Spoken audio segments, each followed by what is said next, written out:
10, 9, 8, 7, 6, 5, 4, 3, 2, 1. Here we go.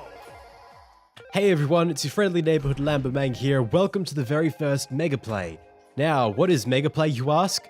Well, it's a new series I'm starting where we'll be testing VR games on pretty much every different platform out there.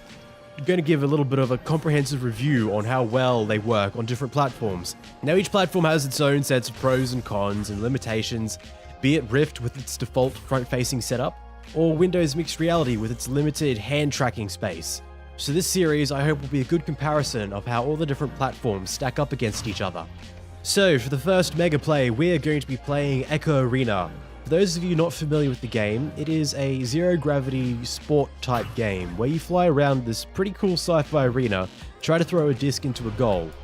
It's an Oculus Rift exclusive, however it is playable on Vive using a program called Revive. And thanks to the latest Revive beta update, which came out a few days ago, it's now playable on Windows Mixed Reality 2. Kind of.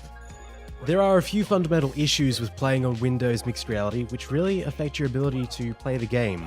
Largest one being the hand tracking. For the most part, the tracking of the hands is fine. Generally, your hands are where they should be.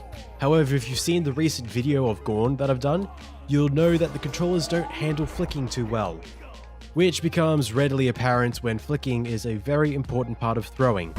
As you can see here, I'm moving my hand up and down to the position I'll be flicking to, but you can see when I actually flick that the hand goes a little crazy and jitters down lower than where I'm actually flicking to. Compare this to both the Rift and the Vive, which don't suffer from the same issue.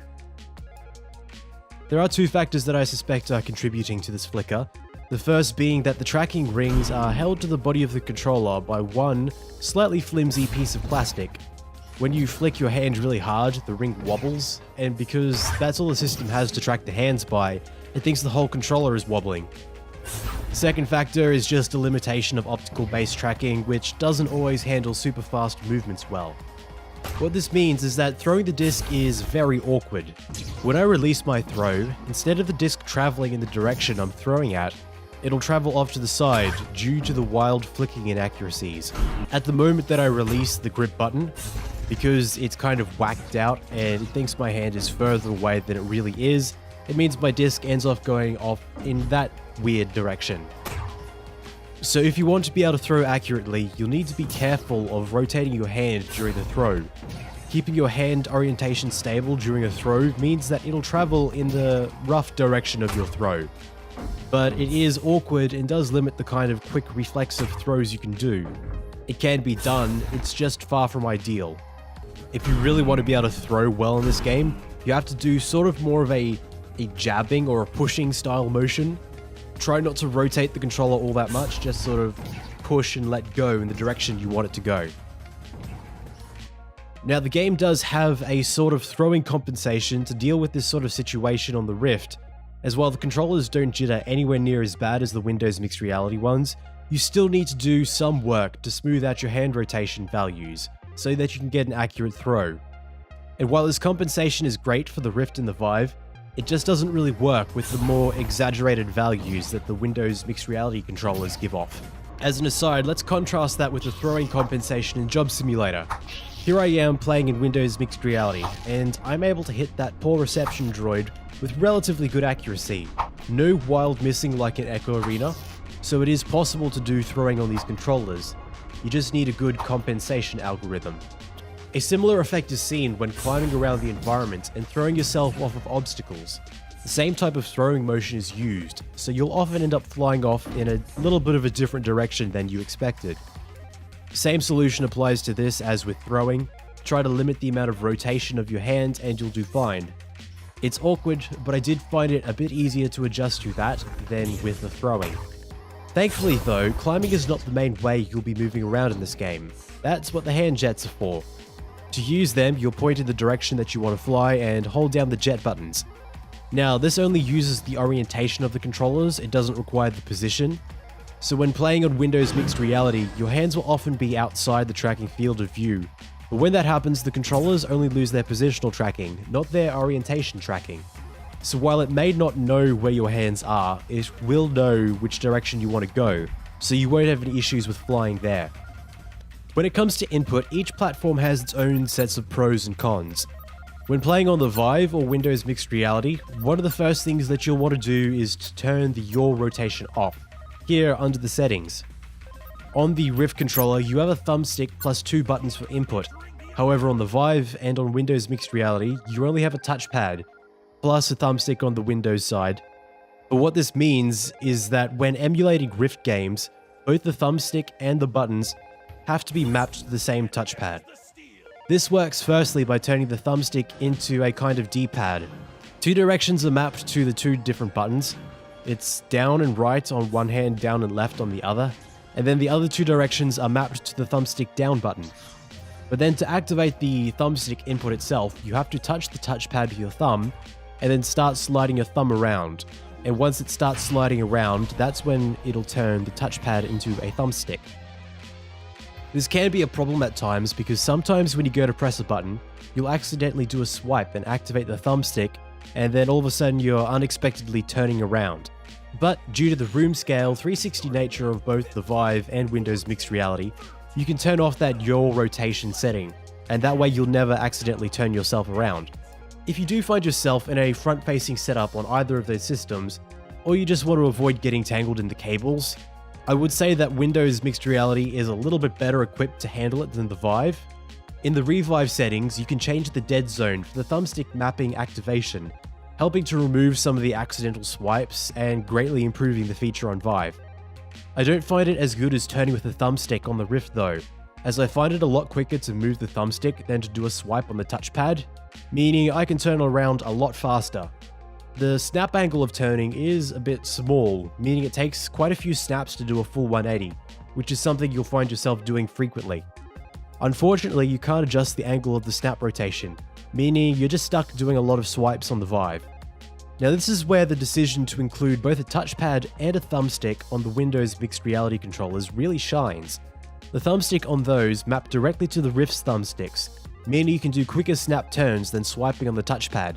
One thing to note, however, is that the thumbstick down buttons are mapped to Steam VR functions, meaning that you'll still need to press the touchpad down to emulate the Rift's thumbstick buttons.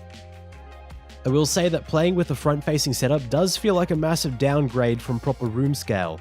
After playing on the Vive and Windows Mixed Reality, I often found myself forgetting about the front-facing setup of the Rift, getting turned around and losing the tracking in my hands. Plus, turning with the sticks is not as fast as just rotating naturally. I'm putting this down as a tentative downside to playing on the Rift, because even though you can do a room scale setup with the Rift, the default is front-facing, which I would wager a majority of Rift owners are using. On the gripping input for grabbing onto things, I will also say that the Vive is probably my least favourite. The grip buttons on the Vive are not positioned as well as either the Rift or Windows Mixed Reality, which can be a bit awkward as this game features a lot of gripping. On the other hand, the ergonomics of the Windows Mixed Reality controller is not too great, and after extended periods of play of 1 hour plus, my hands did start to feel a little sore. While in Revive you can switch the grip buttons from a grip and hold to a toggle, I wouldn't suggest doing this as it does make throwing a lot more difficult. Here the Rift with its more ergonomic grip button wins hands down. One other small note about the input is that I do actually prefer the mapping of the buttons to the touchpad versus the native buttons on Rift.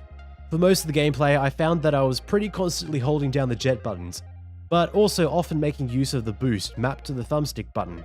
It was a lot easier and quicker to simply move my thumb around on the touchpad to hit the different buttons than moving my thumb from button to thumbstick and back again on the Rift.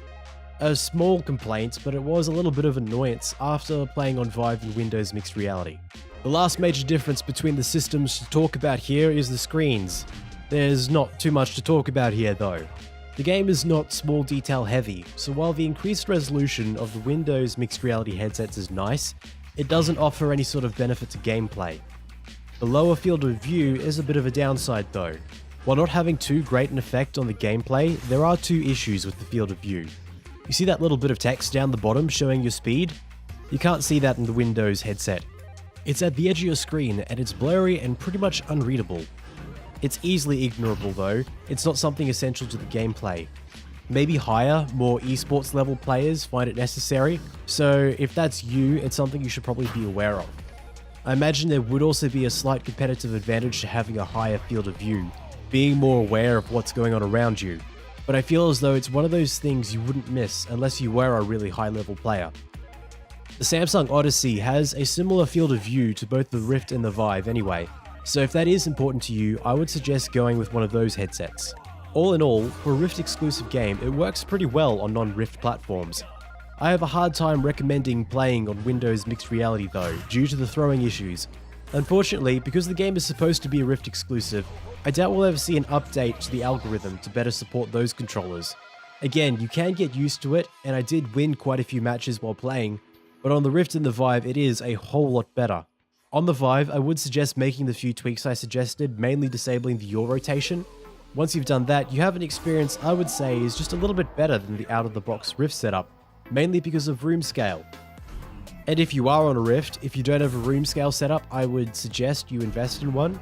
You really need the full 360 tracking to get the most out of this game, and thankfully a third sensor doesn't cost too much. Now, I would love to hear what you guys think. What do you think of all these differences of the platforms? Leave a comment down below. I would love to hear everyone's opinions, because I would say a decent amount of this comes down to personal preference. I'll be doing more of these mega plays in the near future too, hopefully also bringing PlayStation VR into the fray. So if you want to keep up to date with them as they drop, I would suggest hitting that subscribe button. As always, I hope you enjoyed, and I will see you in the next one.